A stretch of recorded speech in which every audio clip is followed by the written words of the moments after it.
కేసులు బుక్ కాదు, చెచ్చి చెంచలు కూడా జైల్లో వేసి బట్టతల నా కొడుకుని గొడ్డును ఉతికినట్టు ఉతకాలేవాడిని.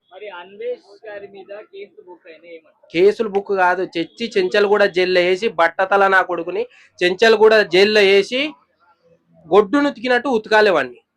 న్యూసెన్స్ క్రియేట్ చేసి వాడు బట్టతల నా కొడుకు నాన్వేషన్ గాడు ఎవరిని పడితే వాళ్ళని తిడతాడు అన్న.